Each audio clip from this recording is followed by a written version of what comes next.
Robots will not lead to fewer jobs, but the hollowing out of the middle class by Larry Elliott.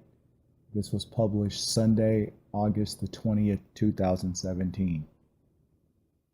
Throughout modern history, there has been a recurrent fear that jobs will be destroyed by technology.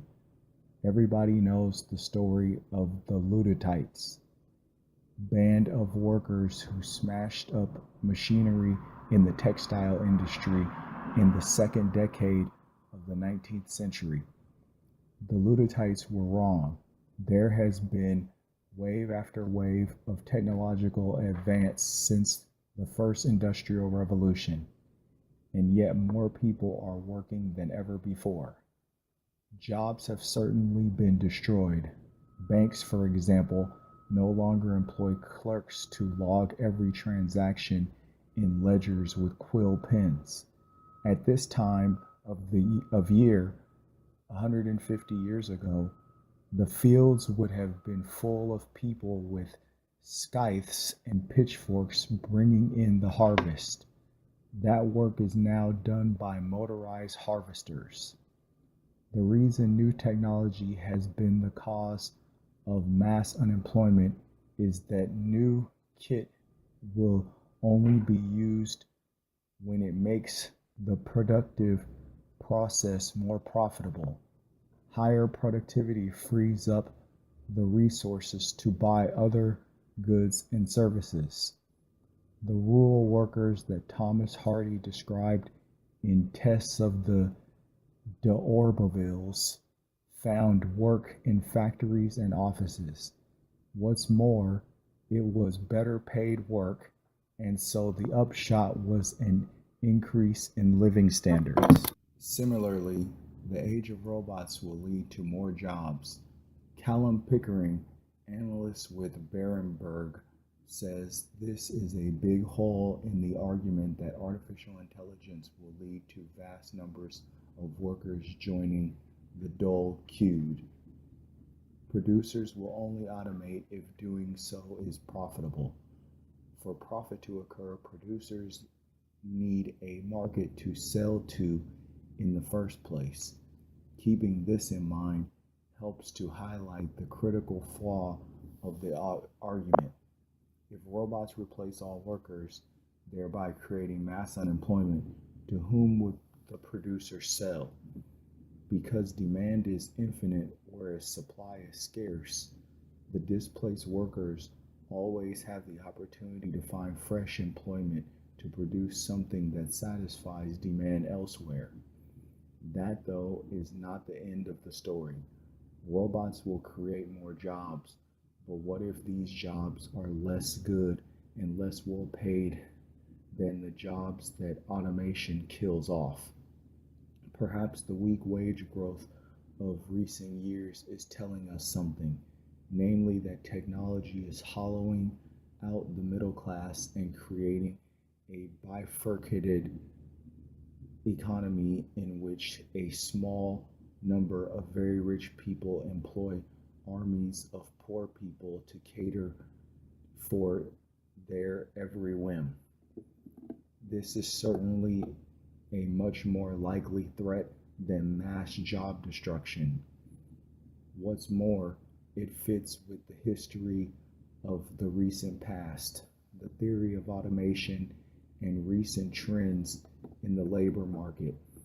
Christian Siegel from the University of Kent's School of Economics has found that labor markets in the advanced countries of the West started to polarize as far back as the 1950s as they became more dominated by the service sector.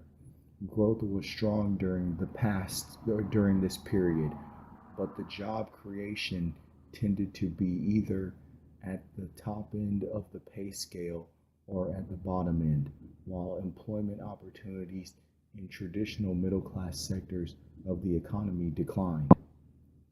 The arrival of IT in the 1980s merely accentuated a process already underway. Robots are likely to result in a further hollowing out of the middle class jobs, and the reason is something known as Moravec's paradox. This was a discovery by AI experts in the 1980s that robots find the difficult things easy and the easy things difficult. Hans Moravec, one of the researchers, said it is comparatively easy to make computers exhibit adult level performance on intelligence tests or playing checkers, and difficult or impossible to give them the skills of a 1 year old when it comes to perception and mobility. Put another way, if you wanted to beat Magnus Carlsen, the world chess champion, you would choose a computer. If you wanted to clean the chess pieces after the game, you would choose a human being. Dhaval Joshi, economist at BCA Research, believes Moravec's paradox will have a big impact on the labor market. He considers two scenarios for a stylized economy with three jobs: a high income innovator, a middle income manufacturer, and a low income animal tender. In scenario one, the innovator comes up with a machine that dispenses with the need for the animal tender. The machine is more productive than the animal tender, and so the innovator uses his extra income to buy manufactured goods. That provides the opportunity for the animal tender to retrain as a more highly paid manufacturer. In scenario two, the innovator invents a machine that makes the middle income manufacturer obsolete. Again, the innovator has more disposable income and uses it to purchase animal tending services.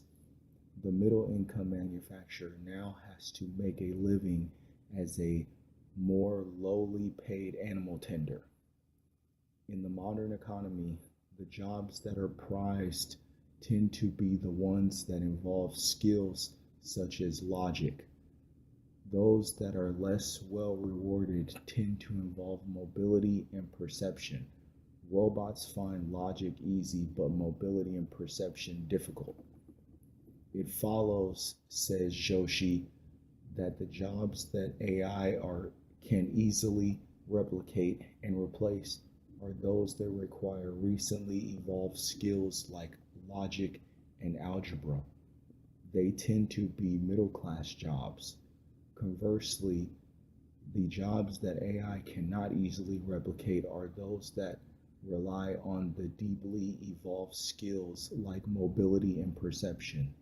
They tend to be lower income jobs. Hence, the current wave of technological process is following scenario two. AI is hollowing out the middle income jobs and creating lots of lower income jobs. Recently, developments in the labor market suggest this process is already underway in both Britain and the US. Economists have been trying to explain why it has been possible for jobs to be created without wage inflation picking up. Britain has an unemployment rate of 4.4, but average earnings are rising by just 2.1%. Something similar has happened in the US. The relationship between unemployment and pay, the Phillips curve, appears to have broken down.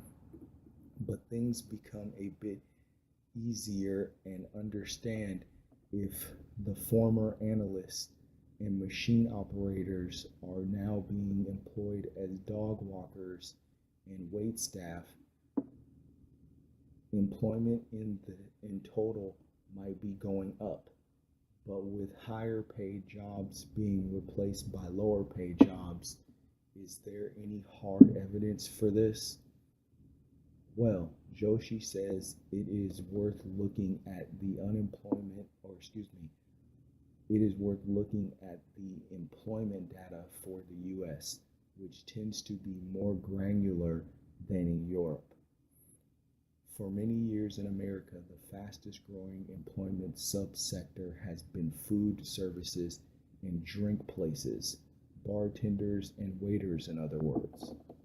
AI is still in its infancy, so the assumption has to be that this process has a lot further to run. Wage inflation is going to remain weak by historic standards, leading to debt-fueled consumption with all its attendant risks. Interest rates will remain low.